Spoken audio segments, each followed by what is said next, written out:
We're making a list, we're checking it twice, and then we're gonna keep on checking it, because it'll never quite be done. Welcome to Triple Click, where we bring the games to you. What are the best games of all time? We can't answer that. Instead, we're making a living list of 10 games that represent our tastes right now. Won't be easy to narrow it down, so let's get to it. I'm Maddy Myers. I'm Kirk Hamilton. And I'm Jason Schreier. Welcome back for another episode. Hello. Hey. Welcome back. Welcome for another app. Real quick before we get started, first of all, a big thank you to all of you out there who are supporters of the show, who are Max Fun members. We are doing a Beans cast at the end of this month that is all about time loop movies. It's going to be very fun. Yeah. And TV shows. We're going to talk about Edge of Tomorrow, Groundhog's Day, Palm Springs, and Russian Doll. So if you are a subscriber, you will get that at the end of August. Just a reminder, you can go to MaximumFun.org/join to sign up for the show. And of course, you can always reach us if you want to say hi at tripleclick@MaximumFun.org. Say hi. One quick correction, Jason, is that you called it Groundhog's Day when it is in fact called Groundhog Day. I've always had that problem. Yeah, I've always done that. You know the bookstore Barnes and Noble, and people would call it Barnes and Nobles? Amanda, my wife, does that. She calls it Barnes and Nobles every single time, and I correct her. And she's like, no, it's Barnes and Nobles. She still insists to this day that it's Barnes I mean, and Nobles. the store belongs to Mr. Barnes and Mrs. Noble, and the two of them, Barnes and Noble's store, you know? Exactly. We all know this. I think that's the story behind that name. It's Barnes. No, it's like Barnes and Nobles. It's Mr. Barnes and then his cadre of nobles who he associates with. He tells them to galas. Barnes and his nobles. And his nobles, yeah. But is there an apostrophe in Barnes? I feel like no one can ever truly know that. There's no way to know. It's actually Celino and Barnes, New York lawyer joke. Anyway, let's get started. Today, I'm very excited to tell you guys, well, you guys know this, I'm very excited to tell everybody that we are introducing a new segment that is going to be kind of a recurring feature on the show. And it is called, dum dum dum, Triple Click Picks. Yes! Here's what we're going to do. The three of us, we are going to come up with a list of video games, 10 video games to be specific, that are the Triple Click picks. And this is not a concrete list. It's going to be a living list that we update probably a few times a year. We might even have some friends of the show come on to help us update it. And so what's important about this list is that it's not like the best games ever. It's not even our favorite video games ever. It's the games that Triple Click recommends that you play. If you listen to this show, these are our stamped recommendations. These are the games that you should play. It's going to be we keep talking about over and over. Right. The references that we make. Yeah, exactly. The games we obsess over. The games we obsess You over. will understand things that we talk about more if you play these games. At Yeah, least that's our hope when we make this list, that we have not made the list yet. And the list, one Yeah. of the important things we're doing to the list is we're making it games that are easily accessible these days and games that like hold up well. So games you can pick up and play right now without having to download an emulator or like jump through some hoops to get your hands on it. So each of us have compiled our own list of 10 games, and what we're going to do is we're going to take turns pitching, and then we're going to whittle it down and finalize a complete list of 10. So we don't know what it is right now. We are going to figure it out right now on the spot. Let's do it, shall we? So Maddy, why don't you have the honors of doing the first pitch on Triple Click Picks? Okay, great. I'm just going to roll one right down the middle of the lane. Totally uncontroversial pick. I'm going to go with Disco Elysium. I think that's a pretty obvious choice. This is a narrative game. You play as a detective. There's a lot of reading of text in this game. There's a mystery. It takes place in an alternate universe. It's kind of like our universe, but it's it's a game that feels very grounded in reality in terms of how it describes the human body, and yet it is also somewhat supernatural in that you talk to people around a town and you collect clues about the mystery, but also you get RPG style powers, and there's a skill tree, different skill trees that you can level up your detective character, but be a different kind of detective. It's called different capo types in that game. It's a very funny game. It's a very clever game. We loved it. All three of us loved this game, and we talk about it a lot. So I feel like if we were only going based off of games that we frequently refer to, especially when we're talking about games with a strong political angle, like something to say about or a satire of any kind, or comedy games, or any kind of text-based mystery game. All of those games we're all fans of, but I didn't pick a Danganronpa or a Phoenix Wright for this. I went with Disco Elysium because I think it's more accessible. And I guess I should also say it's available on PC and Mac. It's on Steam. I think it's on the Epic Game Store too now, and it's not on console yet. It will be on consoles. But it will be. Yes. But Yes. controversially, that date has not yet been announced, and No I know date people yet. are really waiting for it. But it'll be great when it is on console. What do you two think? I vote yes. Yeah, I vote yes. Easy one. That's also on my list. Great. Kirk, you want to pitch next? Yes, I will pitch next. This is another probably uncontroversial one. I think that there's only going to be a few that are truly controversial where we have to argue over those last few spots. But I am going to pitch another game that I believe all three of us really liked, that we've talked about a lot. This is a good inaugural entry, and that is Return of the Obra Dinn. This is, I have this on my list too, and I was like not sure if you guys were going to remember it. Oh, and pick yes. it. Of course. I could never forget it. We're not going to remember This is like it. an old split screen era, Yes. talk about it all the time game. Go ahead. So this game is made largely by one man, Lucas Pope, who is brilliant. He also made Papers, Please. It is available on PC, Switch, PS4, Xbox One, Mac. It's on everything. It looks kind of like an old Macintosh game, but it is a new modern game. And it has a very modern design sensibility. It's a mystery where you are an insurance investigator aboard a cursed ship, like a freight ship for the East India Trading Company. And everybody on board is dead. And you need to go to their bodies, and you can magically view the moment of their death. And as you do that, you have to piece together what became of the crew. This is an amazing game, one that we talked about quite a bit on Split Screen.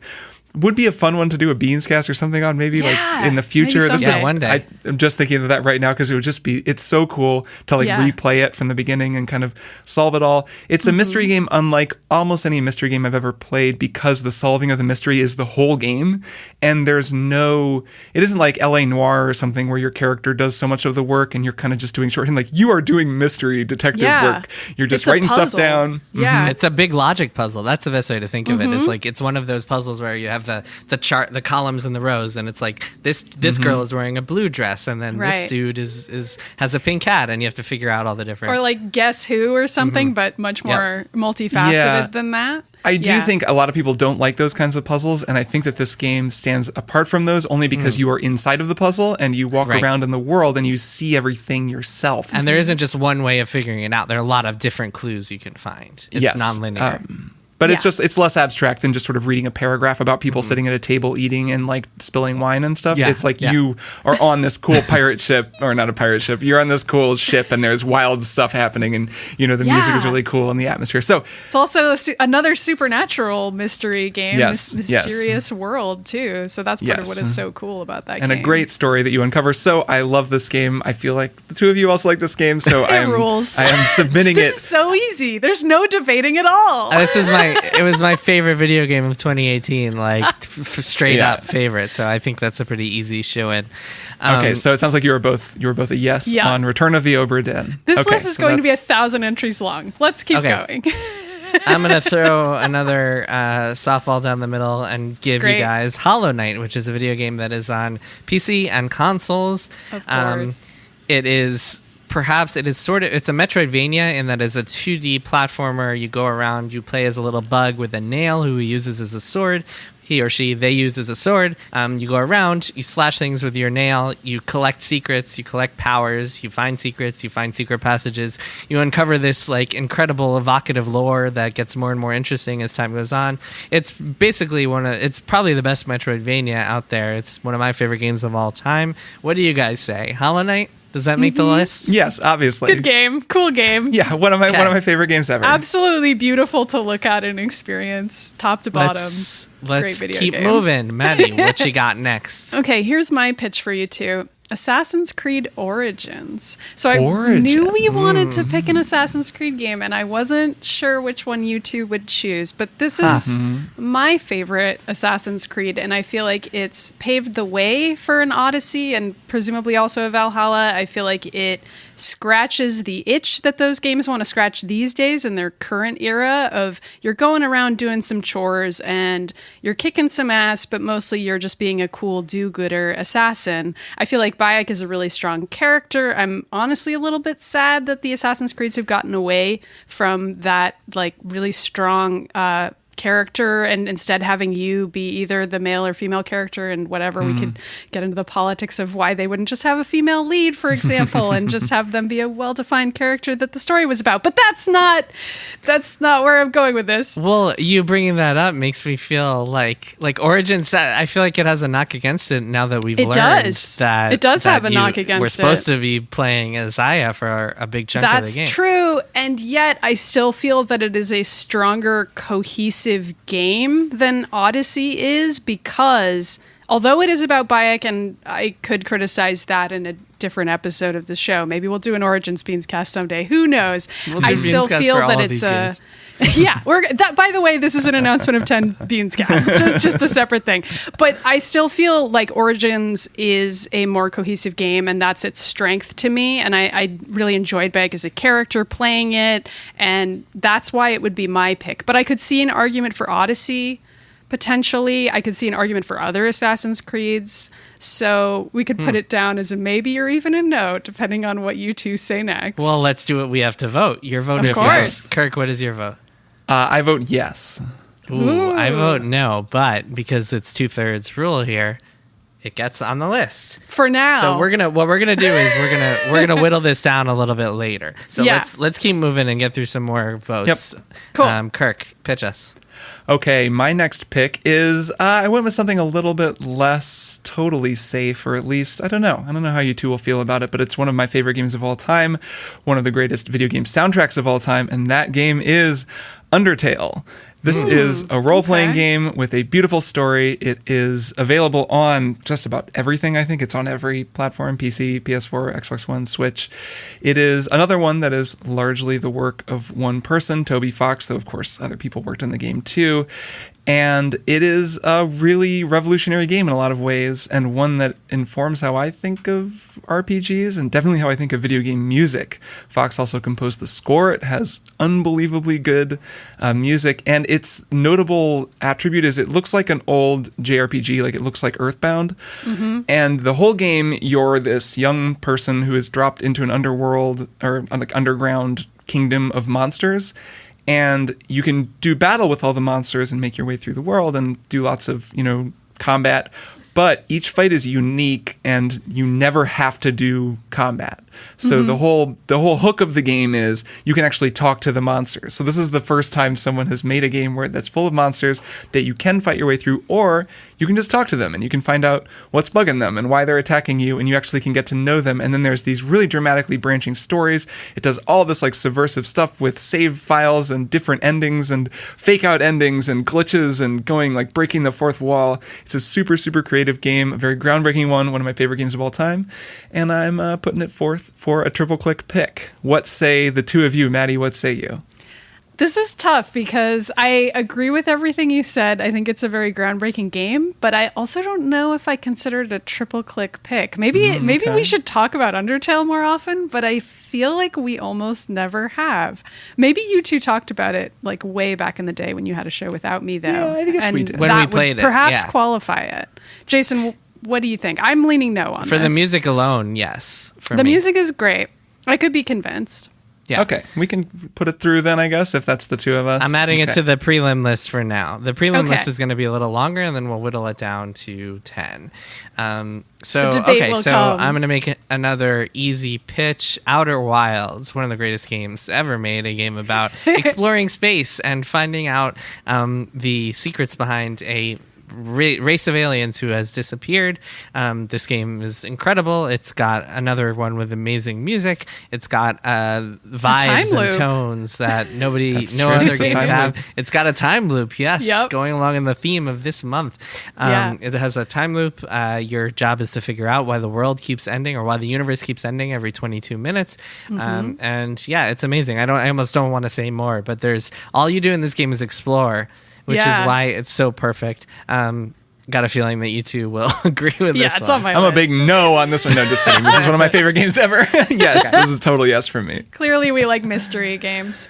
All right, Maddy, hit us up. Okay, so I'm going to go with Destiny 2. Oh, man. Okay. I considered this for my list, but ultimately did not include This is it. sort of a joke entry, but it's also not a joke. I genuinely feel like if you play even a little bit of Destiny 2, it's going to help you understand this show and the way that we talk about games and the way that we experience them, the lens through which we view them. That's a convincing argument. One of the only MMOs, I think it is the only MMO I've ever personally played. It's the most Halo feeling one of them all, which is probably why it's the only one I've played and still am kind of playing lately. I've been continuing to play Destiny 2 with my pals these past few weeks.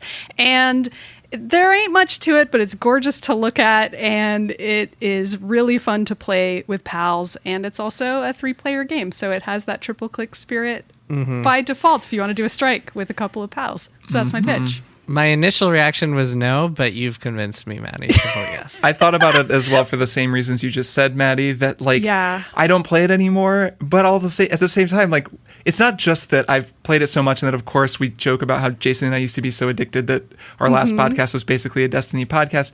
It's that we're constantly referencing it. Like, it's such a useful totem. Anyways, we'll talk about this more. It absolutely, yes, through to the preliminary list for sure from me, yes. Great. Kirk, go.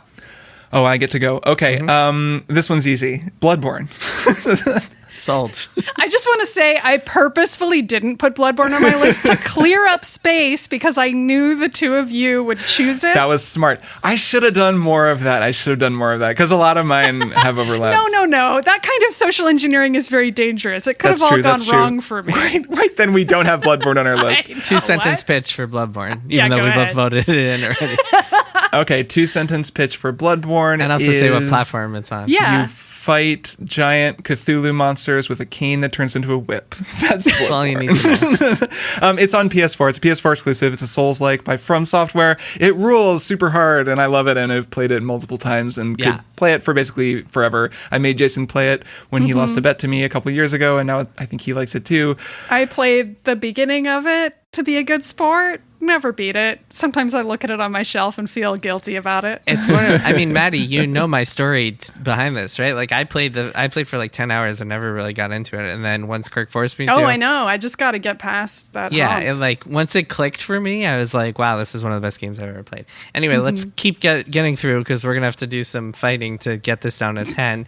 Fighting. Get our cane whips out and do a duel. Pow pow. Here's another easy pick. I think The Legend of Zelda: Breath of the Wild, the best game ever made. One of the best games ever made. It's on my list too. An open world unlike any other. A game that has made everybody rethink what video games should be. A Nintendo Switch exclusive that I think everybody pretty much knows at this point. But yeah, everybody has to go play that. Yeah. Sure. I wish I was playing Breath of the Wild right now. Yeah, we all do. I really like podcasting, but I like playing Breath of the Wild more than almost anything. So, Maddie, hit us. Okay, kind of a wild card entry here. I'm going to go with Mass Effect 2. I felt like we should have a BioWare game on the list because we talk about BioWare games pretty often. And I was thinking, what's the most definitive one? What's the best one? What's the one I would recommend somebody play? I got to go with Mass Effect 2 there. Part of that is my own personal bias. I just was never as into the Dragon Age series, although I've played it. More of a sci-fi gal than a fantasy gal, just in general, in terms of what I like. Think Mass Effect 2 is the best of that franchise, and I also think you can pretty easily pick up at 2 and still understand what's going on and get something out of it and have a fun time playing that game, and also get a sense of how BioWare games used to be, the storytelling structures that we talk about on this show, what works and didn't work about that franchise you can get from 2, even if you don't feel like playing 3. That's my pitch. I'm in. Mass Effect 2 rules, and the party members are awesome, and the companion system is great. Yeah, I'm a little skeptical because there's some overlap with a few of my remaining games, just in this style of RPG. I'm sure you can guess what they might be. But it has one of the best intros, like one of the best opening sequences of any video game ever. So just for that alone, I'll say, at least to the preliminary list, absolutely yes. Cool. Kirk. Okay, so I guess in that vein, I'll go with The Witcher 3. The Witcher 3 is a very easy pick. Pick that. Yeah, well, yeah, because everybody picks that because it's like one of the most beloved games ever. It's not on my list, but okay. Wasn't on mine either. Oh, interesting. Wow. Well, I love The Witcher 3. I think it rules. I've played it a bunch of times. I've played like hundreds of hours of it. The DLC is amazing. The main story is amazing. New Game Plus is good. I think that the Witcher lore and just the world of The Witcher is just very happening right now. And both because of the Netflix show? That helps. Yeah, because of the Netflix show, just people keep coming back to the game and talking about it. The game has a sort of a longer tail than you would even think for a game this big. Like other big... It just got speedrun at GDQ this week. Right. So other big RPGs of this era just don't still get talked about in the way that Witcher 3 does. It just seems like a kind of a timeless game. I'll always talk about it. I reference it a lot on the show. And because CD Projekt Red is coming out with Cyberpunk, and it just seems like there's a lot of reasons for people to play it. And whenever I'm recommending, if you just want a huge friggin' RPG with a branching story and just a billion things to do and great characters, great quests and all of that, I always recommend The Witcher 3. So Cool. that is my suggestion for our list. Yeah, I vote yes. Okay, I guess it's in. I was sort of on the Okay. fence because fair. I have never played it, so I can't really have a stance. I think when we figure out the final list, Mass Effect versus Witcher will be an interesting debate. So we'll see. It will be. It Okay, will I'm going to make a little bit... Actually, I'm going to make another easy pick.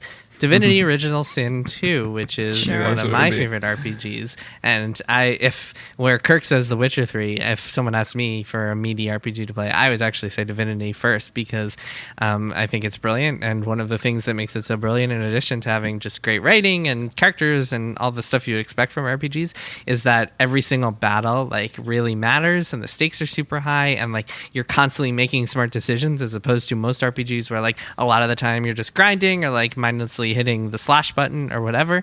In this game, you can't get away with that. Every single battle, you really have to make tough calls because there's no filler in this game, which is what makes it so amazing. Also, the way that the mechanics work, it's very systemic, almost Breath of the Wild in that oil can get lit on fire and then it'll set the whole area ablaze, and you can jump over here and you can kind of break the rules in all sorts of interesting ways. Anyway, I think it's a brilliant game, and it is one of my favorite RPGs of all time.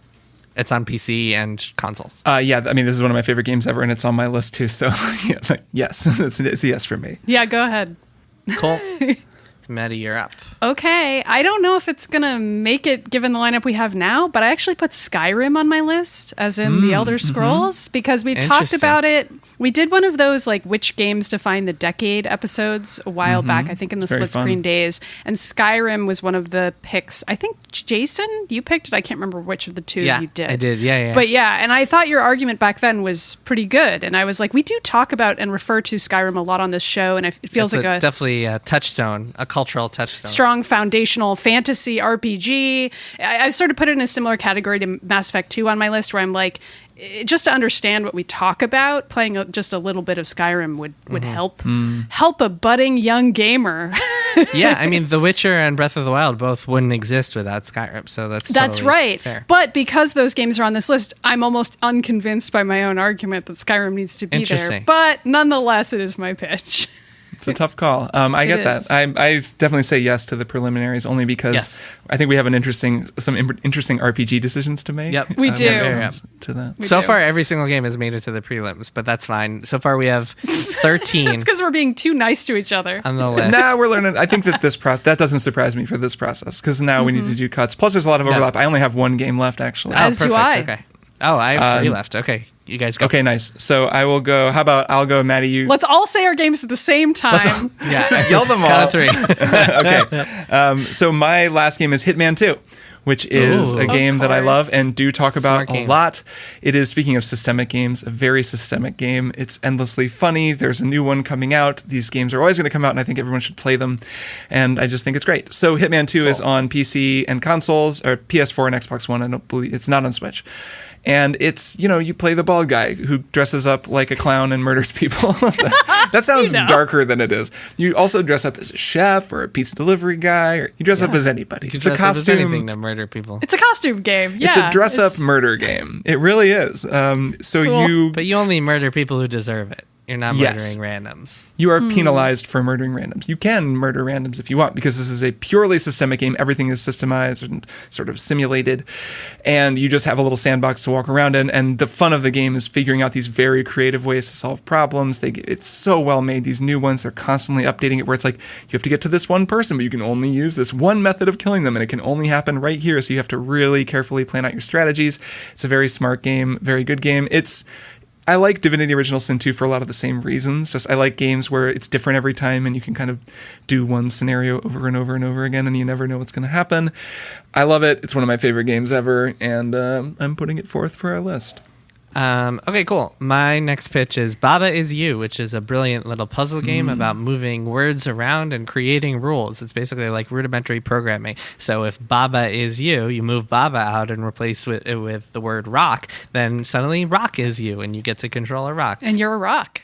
The game gets increasingly more complicated as you play, and the rules get batshit insane, and I love this game to death. It is on PC, Switch. I'm not sure if it's on other consoles, but I played it on Switch, and it's awesome. It is awesome.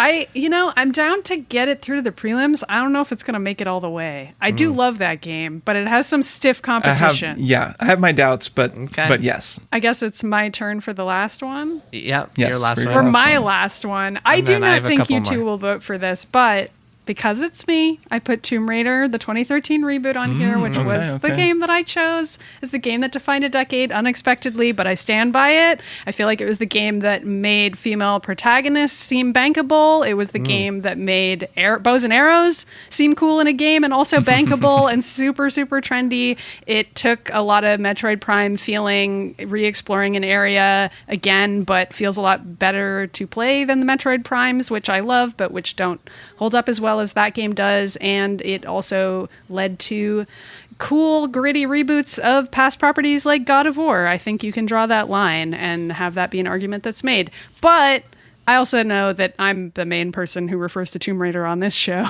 so maybe it helps you understand what I'm talking about.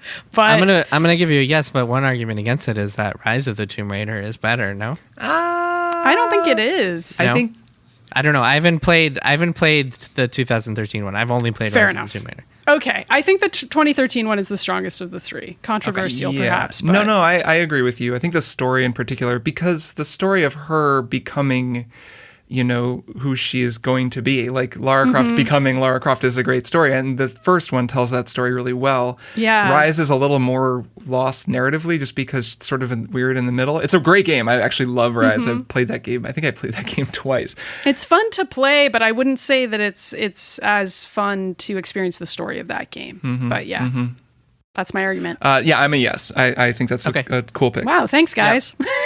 So Kirk, you're out of pitches. You both are out. That's it. Okay, so all mine are in. Yeah, we are. Give us your final two. two more for me. One is Assassin's Creed Odyssey, which I actually think Considered this is one. is a better game than Origins, and it's just a game I love for a lot of different reasons. It's a game. It's basically I want that to go through just because I want to compare Origins and Odyssey, and I think that's fun. just real quick. This is the Assassin's Creed game set in ancient Greece. There's a lot of Greek mythology. There's a lot of Greek characters, history, Socrates, etc., and Cassandra, who is one of the best characters they've done and one of my favorites. She is badass. She's Wonder Woman. She is essentially. very cool. It's true. And then Maddy, do you vote on this? Yeah, I'm down. I'm down to Yes. let Odyssey and Origins go head to head in the final. And then my next one is Super Mario Odyssey, which is another just all-time classic platforming game. Obviously, it's a 3D Mario game. You go around collecting moons. It's on the Switch. Pretty cool game. A lot of great platforming and secrets and wonderful bits of delight and really joyful mechanics. It's fun. I don't know if it's Yeah. a triple click pick though. I don't TBH. either. Okay. You guys, you can say no. Maybe I'm a no. It's funny because we did a triple play on We it. hate Mario and we're No, against it. it's totally fine. I didn't expect this one to make it, so just vote no, and we'll get. Yeah. Okay. Yeah, Okay. for once we're voting no. Yes, exactly. You voted no on something. Okay, so the following games have made it through the prelim: Oh, Disco boy. Elysium, Return of the Obra Dinn, Hollow Knight, AC Origins, Undertale, Outer Wilds, Destiny 2, Bloodborne, Breath of the Wild, Mass Effect 2, The Witcher 3, Divinity Original Sin 2, Skyrim, Hitman 2, Baba Is You, Tomb Raider, and AC Odyssey. And so I'm going to drop these in G-chat so you can both look at them. Here's what we're going to do now.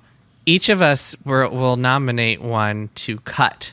And I think that'll be the best way to do this. And then we can make an argument for or against, and we can all vote whether we should cut it. Maybe we should each pick 2 to cut. Well, we'll go around, I mean. Okay. So I'm going to go first. AC Origins, I think Odyssey is a better game. I think Ancient Greece, I personally like exploring Ancient Greece better. I think Cassandra is better than Bayek and Aya. She's cooler, and she's a better character. I think the story is more interesting. I think the characters are more interesting. The writing is better. Getting the story, the dialogue selection makes for a more interesting game. And I think the quests are better. I just like it a lot better. This is so subjective. I'm like, well, I don't. But Kirk, you got to be a tiebreaker here. Yeah, I think I'm the tiebreaker.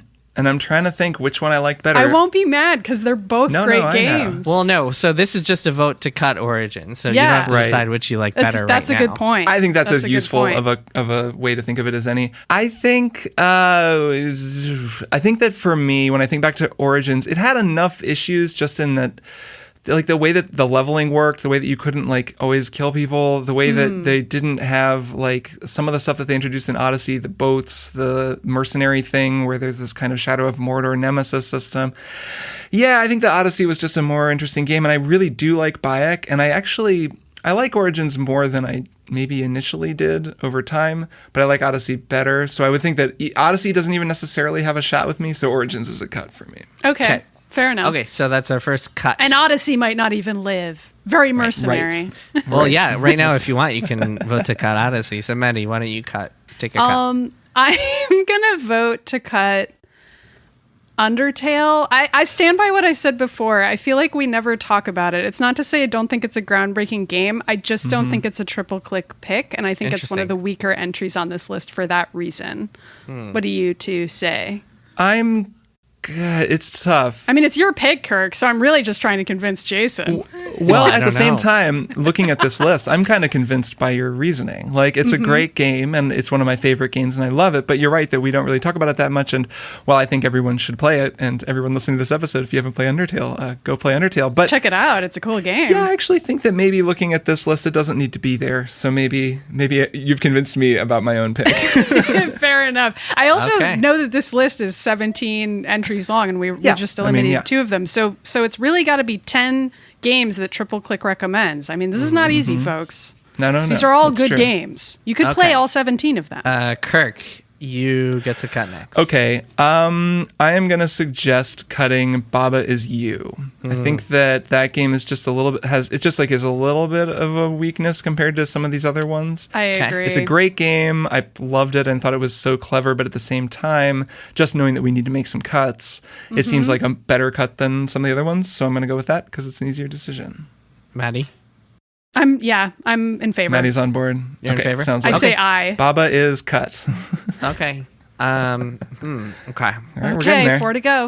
So, this is a tough one. Tough game to cut. So let's talk about RPGs, because we're going to have to figure out how many of these RPGs we can actually fit in here.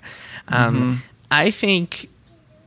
So we have Mass Effect 2, The Witcher 3, Divinity Original Sin 2, and Skyrim as like our chunk of single-player RPGs. I think at least one of those has to go. Why don't we start by cutting Skyrim? And I think Skyrim is a game that I would still recommend to everybody, but I just think that, I think that like it's been surpassed by a lot of the games that have followed it, and I don't really think that there's a compelling reason to include like foundational games just because they're foundational. So I think it's the weakest link of those 4 right now. I'm with you. I say cut. I'm with you too, even though I proposed it. Yeah. Kill it. Okay, Maddy, it is your turn to make a cut. Oh boy. Well, this is getting hard, y'all. I'm getting down to it. I guess I'll say Tomb Raider. I proposed it, but I felt like it was my weakest proposal. I still feel like it would be on my personal 10 triple click picks if that existed. I mean, it was. I brought it to the table, but I don't feel like it deserves to be on this broader list. But you two voted yes, so maybe you'll disagree with me. I mean, if you're going to cut it, I'm not going to argue against that. Well, just because we need to make a cut? I mean, there might be something else here that's weaker. I than haven't that. played it, so I can't vote. That's really. a fair, I can't yeah. And I strongly feel vote like one way or another. if not all of us have played something, that puts it in a tough position. I almost chose Hitman 2 for that reason, because I was like, well, Jason and I barely ever talk about it, but that doesn't seem entirely I played fair. that game a lot for what it's Yeah, worth. and you have at least played it, so yeah. So I'm But picking yeah, Tomb Raider I think we can cut. What do you think, Kirk? Yeah, I would say we can cut it. It is a great game and it's a cool pick. Like I like the cut of some of your picks, Jibs. Like My yeah. Tomb Raider evangelism? Yeah. And the Mass Effect 2, I think you've picked some cool games that are like just a little older and a little less expected, but that's cool. But yeah, I'm okay with cutting it since we have to make a cut. We do. Now we get to the tough parts. Yeah, this is when it gets tough. Bing! Kirk from the future here. As I am editing this, I'm realizing this would be a nice place to remind everybody what the games on the list are. We're down to 12. Here's what they are. We have got Outer Wilds, Hollow Knight, Mass Effect 2, Return of the Obra Dinn, Disco Elysium, The Witcher 3, Destiny 2, Bloodborne, The Legend of Zelda Breath of the Wild, Divinity Original Sin 2, Hitman 2, and Assassin's Creed Odyssey. So that's where we're at. We still got to cut 2. Okay, take it away, past Kirk. Bing! Okay, so here's where I'm at. I'm actually going to make a sort of a lateral comparison here. Okay. And that's that I'm looking at Assassin's Creed Odyssey and The Witcher 3 next to each other on this list. And I actually think that those two games have a lot in common. And Interesting. I'm torn on them. I think that we just need to make a decision between having one or the other. Really? And my vote would be, well, they're very similar, I think. And they kind of occupy similar spaces. They are. Well, Odyssey takes a lot from Witcher 3. Yeah. Right. Odyssey borrows quite a bit from The Witcher 3. So I'm going to suggest cutting Odyssey because I think The Witcher 3 is more of a classic and I like the story so much more and just think it's like such an impactful game that people should play it. Whereas I would say we should keep Odyssey because all three of us played it. And we did talk about it a lot. And we all have a lot to say about it. And it's clearly something we refer to. Whereas The Witcher 3, I'm like, that's a Kirk Hamilton game. Nothing Right. wrong with that. But this is a triple click list. And I guess, yeah, Jason, you didn't finish The Witcher 3, did you? So I guess that's good that the two of us feel that way. So Jason, how do you feel? Yeah, Jason. Interesting. So I'm the tiebreaker here. So Yeah. I think the flaw in both games, in my opinion, is the combat. And I don't think the combat is particularly interesting or satisfying or rewarding in either game, especially compared to something like Bloodborne. I guess that's an Right. unfair comparison. Sure. But Yeah. regardless, I think the combat is very... What about Bloodborne, Cool game. it's just very spammy and just not super interesting. You're not making a lot of interesting decisions in either game's combat. Let's cut both of them. Then we're done. Man, Just kidding. it's Sorry, such a keep tough going. one because I love Odyssey, but I also respect The Witcher 3 a lot, and I respect Kirk's passion for The Witcher 3. They are the dad and mom of the podcast in a way. No, They they're not. are. Cut that out. Staying in, I'm leaving it in. I think at the end of the day, I prefer Assassin's Creed Odyssey over All Witcher right, 3. that's fair. I'm totally okay with that decision. Sweet. So are you proposing we cut Witcher 3? Well, my proposal for a cut was Odyssey, and it Was sounds like Odyssey. we're keeping Odyssey So on the I would list. say no to cutting Odyssey. Okay. I also would say no to it. I'd Okay. sooner cut Destiny 2. I mean, Okay. I think there's an argument to be made for Destiny 2 on this list, but I could also see an argument. But, well, that against means that it. Witcher 3 might still make it. It doesn't I know, mean and that- I'm trying to think wholesale about like games Yeah. we talk about and games we'd really recommend to people. Yeah. And I think we would probably more strongly recommend The Witcher 3 and AC Odyssey over Destiny 2. Like if somebody held our feet to the fire. Well, and then it opens up the question of Mass Effect 2. And I think Mass Effect 2 is a game that we don't really talk about a ton. It's a game that is super cool. I think the main reason we don't talk about it a ton is because it's old and it's I haven't played it foundational. in 10 years since it came out, right? But, I mean, should it be on the list? And I guess that'll be my proposal. Should Mass Effect 2 be cut? I think I also really like it as a pick, but I think that given that we're currently at 12. Yeah, we need gotta to cut two. two more. I don't know. We're like just sort of circling around the like 4 or 5 Yeah, games that yeah. are in the weakest spot right exactly now. We the gotta slightly kill 2 of vulnerable them. ones. I think that like looking at I think that we could cut Mass Effect 2. Yes. All right, I'm down. Maddie? Okay. All right. It's dead. So It's canceled. So now we have one spot, one cut left to make, and Maddie, I believe it's your turn to make a nomination. I think so. I sort of floated Destiny 2 before. I'm kind of back to thinking The Witcher 3 shouldn't be there. Okay. I don't know. Which of these games have you not played? Witcher and Hitman? And Divinity Original Sin 2. But that I'm more in favor of keeping. I know enough about it that I it's part of why I keep picking my own games as games we can cut. It's easier for me to do that. It's just falling on my own sword repeatedly. This is a hard game, guys. Triple click picks, not a game I would recommend. Coming down to a good list here. Just wait until we have more people on and we have to like evolve the list. It's going to be really fun. The nice thing about this list is once we pick 10, you unlock Whisper of the Worm, and then you have a really good sniper Thank rifle God. for the rest of the I'm game. really making some tricky jumps here rhetorically. Okay, so what do you guys think about Destiny 2? Do you feel like it's weak or is it just me? You know, I don't know. I could go back and forth. Like, I think that the arguments against The Witcher 3 are fine by me, even though I picked it. I think the arguments against Destiny 2 are also fine because Jason and I don't really play it. I think the game is like not actually as fun as it used to be. It's not. And I only have it on the brain because I've been playing it the past few weeks, but who knows how long that'll last. Here's what I would say is that, remember, this list can change and we're going to make changes to it. There will be new content for Destiny 2 at some point. I think that maybe the current version of Destiny 2 does not make the list, and that might be a helpful way to think of it because we can always come back and add it later if it gets good, because that game is always going to kind of be trying to fight its way out of this list. It's just because something got cut once. I feel like that game is a stealth honorable mention on every triple click picks list for all time, whether we like it or not. Yeah. But if we get rid of it, well, how do we feel about the list without it?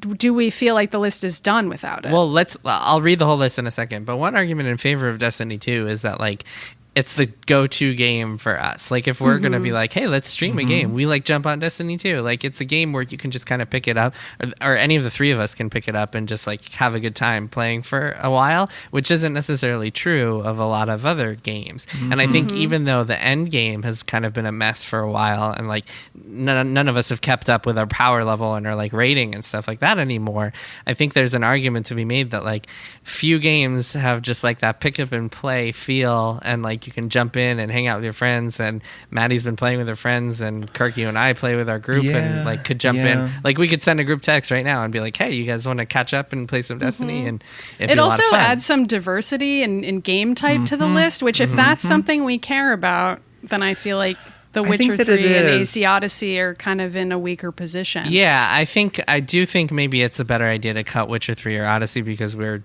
RPG heavy on the list. Let me read the whole list so people who aren't looking at it have some more frame of mind. Great. So the list is Disco Elysium, Return of the Obra Dinn, Hollow Knight, Outer Wilds, Destiny 2, Bloodborne, Zelda Breath of the Wild, The Witcher 3, Divinity Original Sin 2, Hitman 2, and Assassin's Creed Odyssey. That's 11 games. We have to cut one.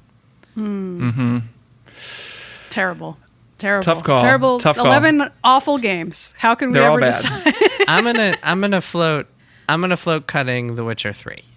I'm going to say that I would be okay with that. And I think that there is definitely a school of thought who would say any list that doesn't have The Witcher 3 is incomplete. But I think that your argument is compelling about Destiny 2 and how it fulfills this kind of... It does fulfill a unique spot on this list, and it's just different. And while Odyssey and The Witcher 3 are both great, and I personally think The Witcher 3 is better, like it's one of my favorite games ever, Odyssey is a game that all three of us have talked about a lot and we all love and all really played a whole ton of. And Assassin's Creed is a series, like has its own whole thing. Cyberpunk is going to come out soon. There will be other CD Projekt games that we try to put on this list. Yeah, maybe Witcher will make it back on the list. Like maybe I'll finally play it and I'll make an argument for it. Yeah, like season 2 of the Netflix shows comes out and then Who knows? Okay, that Netflix show was good. So I'm okay with it. I think we cut The Witcher 3. As crazy as it maybe feels to say that, it's actually, I think, the right call. Damn, we did it. Yeah, so the list is now Disco Elysium, Return of the Obra Dinn, Hollow Knight, Outer Wilds, Destiny 2, Bloodborne, Breath of the Wild, Divinity Original Sin 2, Hitman 2, and AC Odyssey. The only game to me that feels a little weird on there is Hitman 2 because we don't talk about it as much as the others, but I think it's an awesome game and I'm totally happy with it being on there. Yeah, I think it helps with the diversity of the list too, in terms of genres and just ways of thinking about games and trying different stuff. So I'm down to have it on there for that reason. So we will put this in the show notes. This is the official volume 1 of Triple Click Picks. Yep. We will be revisiting this over time. We will bring on special guests to talk about it. This will be kind of like a rotating list that keeps changing. Cool. Good All list, right. guys. Good job, folks. We did it. Good job, everyone. Yeah, So we made it. why don't we take a break and then we will be back with one more thing.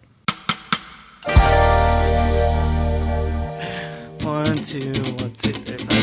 Hi, everybody. My name is Justin McElroy. I'm Sydney McElroy. We're both doctors, and Nope, just me. okay, well, Sydney's a doctor, and I'm a medical enthusiast, and we create Sawbones, a marital tour of misguided medicine. Every week I dig through the annals of medical history to bring you the wildest, grossest, sometimes dumbest tales of ways we've tried to treat people throughout history. Now, lately, we do a lot of modern fake medicine because everything's a disaster, but it's slightly less of a disaster every Friday, right here on MaximumFun.org, as we bring you Sawbones, a marital tour of misguided medicine. And remember, Don't drill a hole in your head.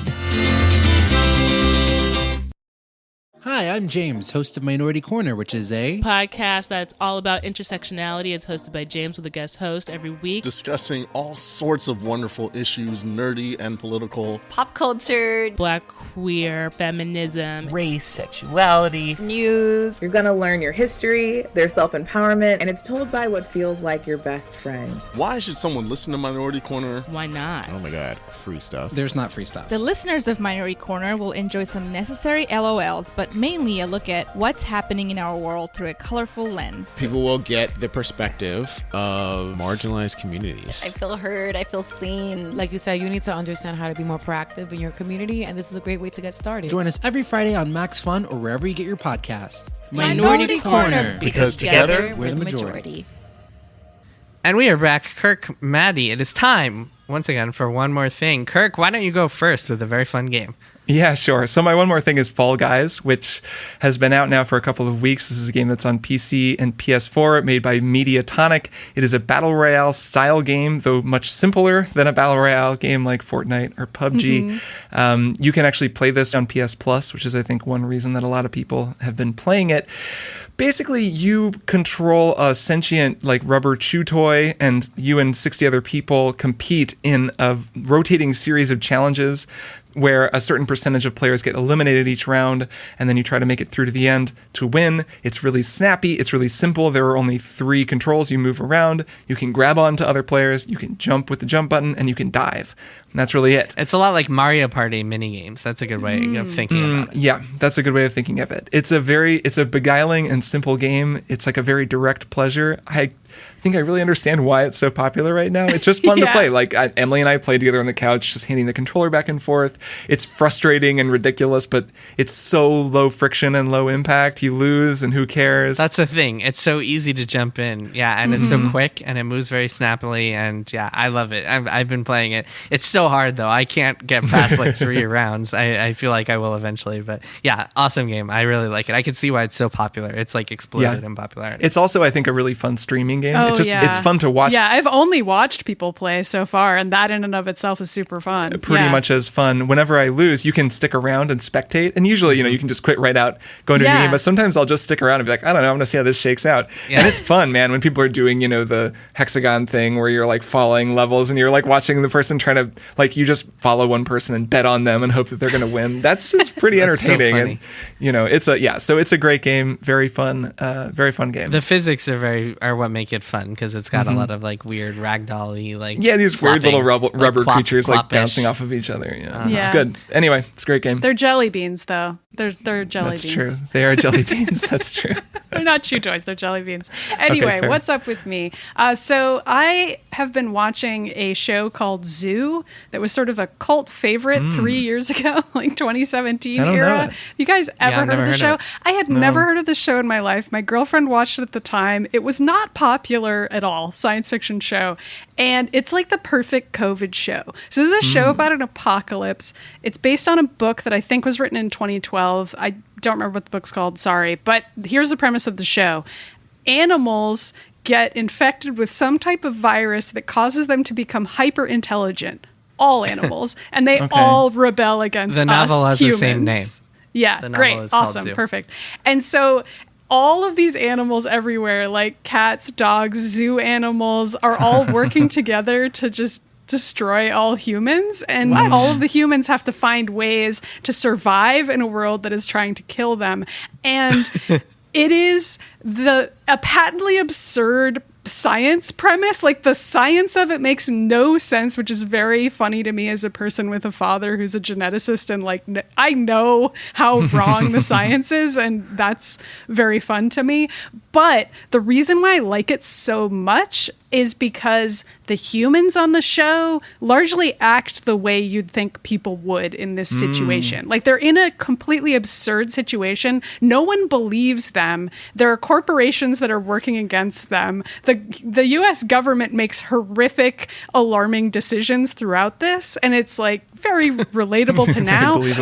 But because the show is so silly, it's like watching a version of COVID that's palatable and validating on some level, because I'm like, you get to watch like cats attacking people or whatever, but then also you get to watch like the US government separating children from their parents and being like, we just have to do this for science reasons. And it's like, it's that extreme, but it's also silly enough that I'm enjoying it. And so I've been still playing Horizon Zero Dawn, so I'm just thinking a lot about apocalypses lately and why they do and don't work for me in fiction at various points. And I think the reason Zoo works, again, is just because the humans feel real to me, and the reactions feel like reactions that people would have, and that's something that really matters to me. So I guess I'm recommending this dumb show. Like, I think it's really fun. I think it's a fun show to watch. If people want to watch it, where is it? It's on Netflix. Where is it watchable? It's a Netflix show.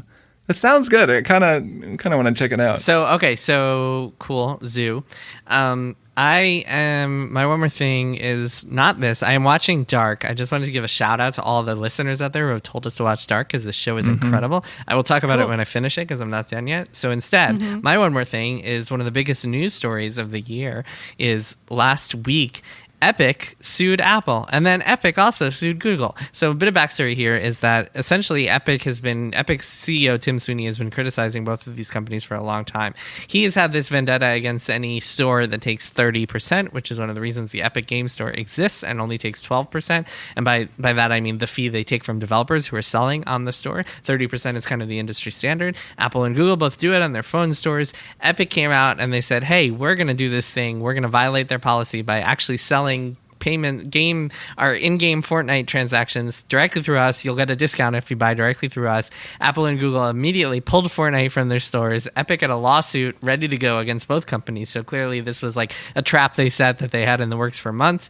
And the lawsuit, what's fascinating about the lawsuit is that they're asking for no money. They are asking for the courts to investigate Apple and Google from an antitrust perspective. The context here is that a lot of people have been looking at Apple and Google from antitrust perspectives recently. The EU, the U.S. Justice Department.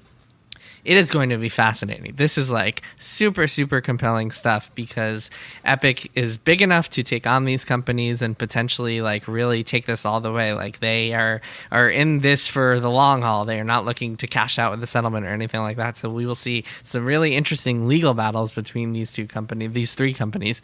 And man, I am fascinated to see what happens. I assume you guys have been following this. Any takes? Oh yeah, of course. Let me ask the two of you, who I'm sure have been following this more closely than I have, a couple questions that I had just about how this is working out. For starters, I think I saw that Apple suspended like the support for Unreal Engine on Apple devices, which is going to hurt a lot of indie developers, right? So they're going to. So that's the most recent. So the most recent kind of step in the case is that Apple has threatened to do this on August 28th, that they're going to cut off all of Epic's stuff on the store because Epic is violating their policies.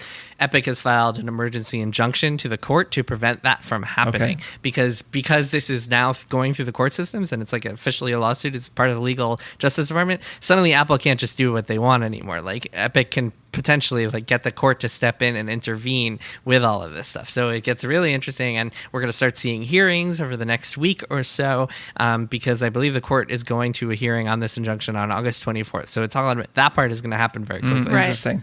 Yeah, that was something that I saw as a sort of collateral damage part of this, is just that there are people who just took up Epic on their very generous, setup with Unreal Engine, and now might be screwed because of this. So hopefully that doesn't happen. Hopefully they won't be. It's probably also worth noting that the overall case will probably take years because that's how long antitrust cases take. So even if the hearings are coming up and that's very exciting and this is all pressing news and, Epic Games put out like a funny Fortnite ad, well, debatably funny, but it's been in the news all week.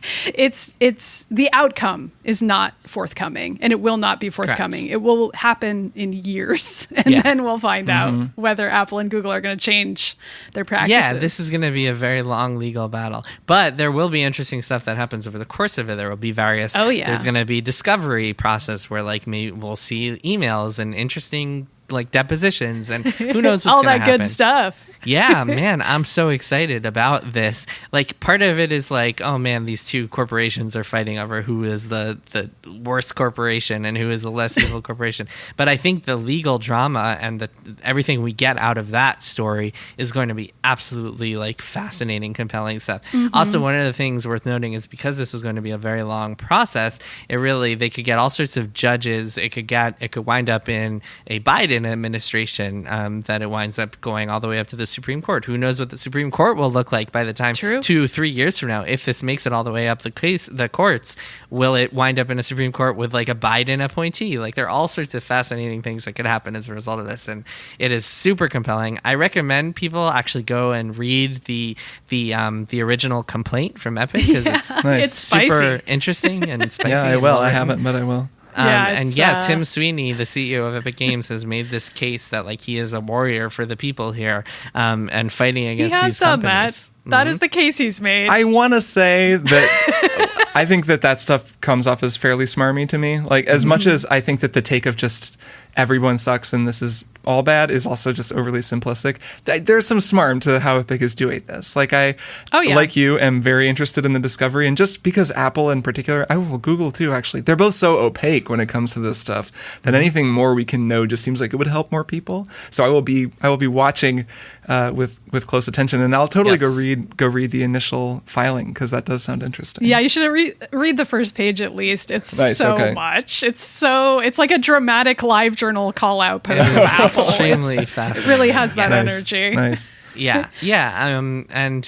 just super interesting. Epic Games, for what it's worth, I mean, the 12% cut on the Epic Games Store, I think, has made a huge difference to some developers. Seems that way. I think it can make, that's like a significant cut of profits, especially if you're a small team and it's literally every dollar matters. I think just kind of shifting the industry from that 30% standard to 12% could be a good thing for most people.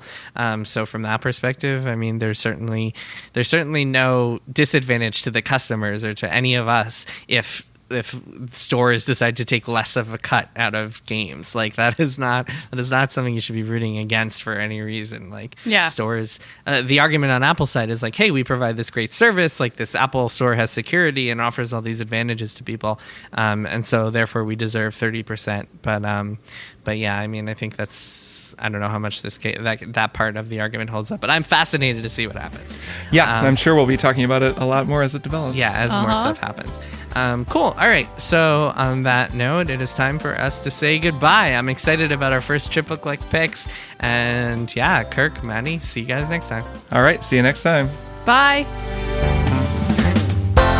Triple Click is produced by Jason Schreier, Maddy Myers, and me, Kirk Hamilton. I edit and mix the show and also wrote our theme music. Our show art is by Tom DJ. Triple Click is a proud member of the Maximum Fun Podcast Network, and if you like our show, we hope you'll head over to MaximumFun.org/join and consider becoming a member. Doing so helps support us and gets you access to an exclusive Triple Click episode each month.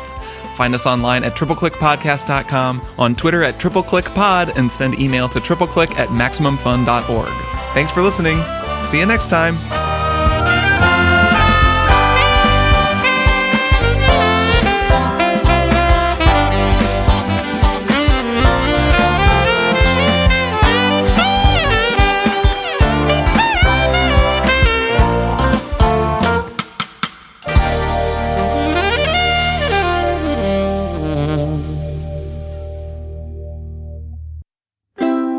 MaximumFun.org. Comedy and culture. Artist owned. Audience supported.